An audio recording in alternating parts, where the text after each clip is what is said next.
How's it going, everybody? Got a quick moment here to talk about Stray for PS5. I played this over the weekend and had a fantastic time with the game, and wanted to create a video here to detail my thoughts as well as some critiques I have. You know, it wasn't all perfect, but right off the bat, I want to say that I'm just so happy to see games like this actually get released, because far too often interesting concepts are shown to us and then these games fall into like a void and we don't really hear about them for years to come. And then all of a sudden they resurface, you know, many years later, and we find out that they had troubled development life cycles, that something happened with, you know, the studio, or the game was too ambitious, and just ultimately we just don't get the game at the end of the day. And so it was really refreshing to see a game like Stray actually come out and get a physical disc treatment as well, have all this support and you know, all these great impressions from people who played the game, and just everyone sharing their just love for the experience. I think that's just awesome when, you know, a smaller project like this gets a lot of buzz and it's all positive.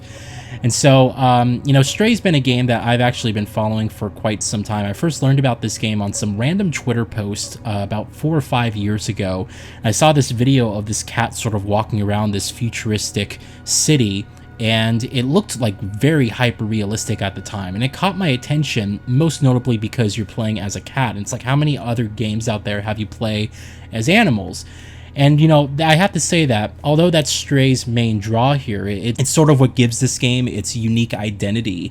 I have to say that I really appreciate that their design decision here was to create a very average cat. You know, it doesn't have superpowers, there's no upgrades or abilities that, you know, you learn over time. The only thing it has is this backpack that actually houses your robotic companion, which allows you to translate different objects in the world, so you can actually read signs and figure out how to do things like hack doors and communicate with, you know, the inhabitants of the world and whatnot. But for the most part, you're playing as just generic cat, and I think that's something that's so beautiful and genuine about this experience, because usually it wouldn't be out of the ordinary for, you know, the cat to have superpowers or some type of ability which gives it an edge over this, you know, very dangerous and dark world. But in Stray here, you know, it's very honest with your perspective and your limitations, and it really kind of retrains your mindset, you know, when you're playing this game, because areas that are otherwise locked to you in any other game are accessible here. You know, you're small enough to fit through grates, you're small enough to fit through barred doors. All these objects that would otherwise be roadblocks to you are not so in this game. And at the same time, the developers didn't stop there. They also crafted this world for you to play in that is super interesting in its own right. It takes place during an unknown time somewhere in the future, and humanity as we know it has been completely obliterated. And so you are a cat who's been thrusted into this world. There's no more humans to speak of that are left inhabiting this space, and all that you have are these robots that have seemingly taken the place of humans in their absence. And you're sort of unraveling this mystery while at the same time furthering your goal of trying to get back to the surface to join your other companions. It's a very simple story in its own right, and there's enough going on in the backstory of this world that it keeps you invested throughout this entire experience. And so that was really refreshing to see that, you know, the cat element in its own right could get stale after some time, but it's not just that. It has this really unique world.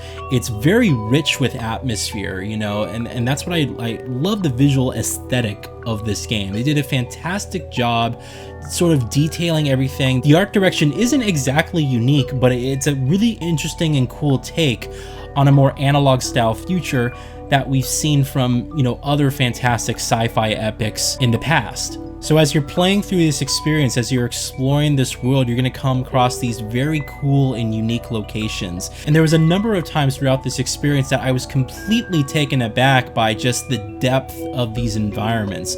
You know, this game is not a linear game in its own right. It adopts what I think many would call today the wide linear structure.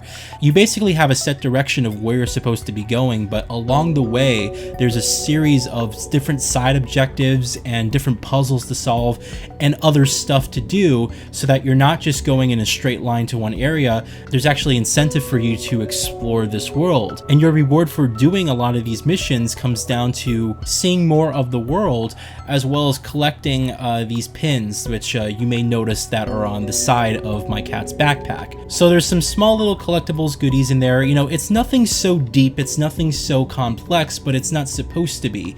It's a game that takes a very interesting perspective and does something very unique with the platforming genre in itself.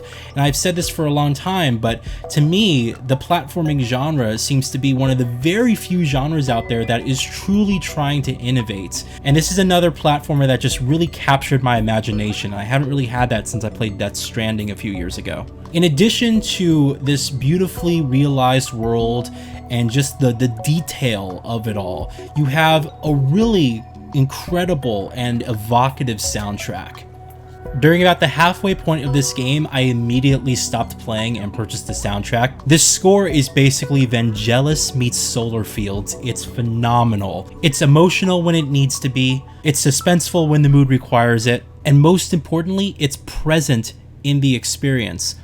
This isn't something that's just going to be playing in the background that you're going to have to kind of really pay attention to in order to notice or anything like that. The music is loud. You notice it every single time when it arises, and it's just a fantastic score in its own right. And at the same time, this is the type of music that I could see myself playing on a random Saturday afternoon just as background music in my own place. It's just a fantastic score, and does everything it needs to do for the game and then some. It's also just a great track to listen to on its own. This is definitely a contender for some of the best music in any game I played this year so far, and it definitely deserves mention. Again, I stopped playing this game like midway through it. I was like, okay, I gotta buy this soundtrack, and I spent the $9 on Amazon, and just again listen to it in my own time.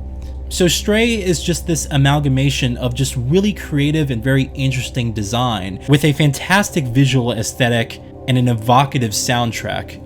However, I do have some criticisms here and there, and I want to make sure I get to that in this video as well. For one, there is a narrative going on. It's not present, and it doesn't really need to be in this experience, but the story it attempts to tell, I do feel kind of falters due to its reliance on some very cliche tropes. Again, I was fully invested in this game's world, fully invested in what was going on. My eyes were glued to the screen the entire time. The game has a series of cutscenes. Most of it is just the cat sort of being directed to different areas of where to go and other people trying to help the cat along. So it's not just one-sided. The robots have figured out that helping you is also furthering their goal as well. I'm not going to spoil anything in this video, of course, because I just don't believe in doing that. But this game does have a twist with its story.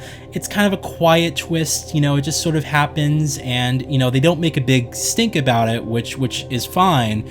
But the twist in of itself is very cliche and sort of been there, done that, and I just would have preferred it being shrouded in mystery.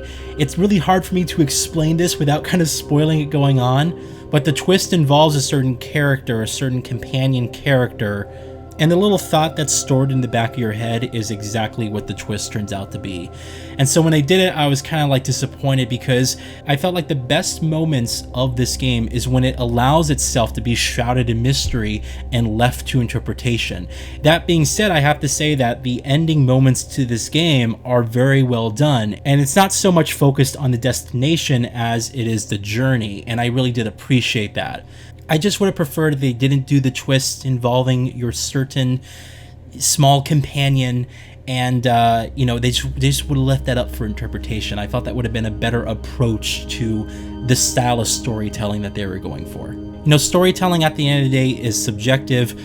Certain things may or may not do something for certain types of people. But since Stray isn't so focused on its narrative elements anyway, it's about being within this space and the puzzle solving and all that stuff, I can forgive it for that one little element. I just wanted to mention it here as a critique I took, because it did seem to me that they were at least trying to go with something. It just felt very uninspired in what is otherwise a very creative experience. On top of that, I have to say that the gameplay is just very basic in its own right. I had a great time playing the game. I loved it from start to finish. I didn't find it boring or tedious during my entire 10-hour playthrough with the game. And the game does attempt to mix it up here and there. They do have certain stealth missions where you have to sort of sneak around, different cameras and stuff like that. Again, we've seen that before. And there are some set piece moments where, the cat is like full on sprinting and stuff is happening, and they're very well done. But this certain style of gameplay, and this isn't so much a critique as it is just a notification, you have to appreciate puzzle solving. You have to like exploring and have the desire to find every nook and crevice of the world and fully explore. I think this game is at its best when you just really take your time with it and allow yourself to be invested and also just run around and do random stuff. The cat perspective definitely helps elevate the gameplay, so it's not just your simple platformer, but on the whole, it's still that, and you're gonna have to really enjoy that if this experience is really gonna speak to you. I'm sure most of you who are watching this video probably have some vague interest in the game, that's why you're watching the video, but I always just want to mention it because on the whole, I think if this game just had its world and you weren't playing as a cat, you probably wouldn't feel as invested in this experience the entire way through. So you have to really appreciate those elements, and they do. They help immensely in terms of giving this game a very unique identity and pushing you along the experience. You're definitely more emotionally tied to the different events that are ongoing because, again, you're playing as this more vulnerable type creature, and the poor little thing is just trying to survive and see his or her friends again. So I loved Stray. I thought that this game was fantastic. Again, it's so great to see this game actually get released because there's been a handful of games that I've seen over the years, and Stray was definitely at risk of being one of these games that looks super interesting, very creative, but I was just very worried that we weren't going to see or hear anything from for a very long time. It's a bit interesting to think back when I first saw this game on a random Twitter post, and then, thinking that game would just never come out, to PlayStation officially taking the marketing rights for it and really promoting it, and I think really putting it out there for a much larger audience to experience. And I'm really happy of its success. I'm happy that we got a physical disc release, and I just can't wait to see what the developers come up with next for this experience. So those are my thoughts on Stray. Let me know what you guys think if you played the game or if I missed something important. And I will be back with another impressions video in the near future. Have a good one, everyone.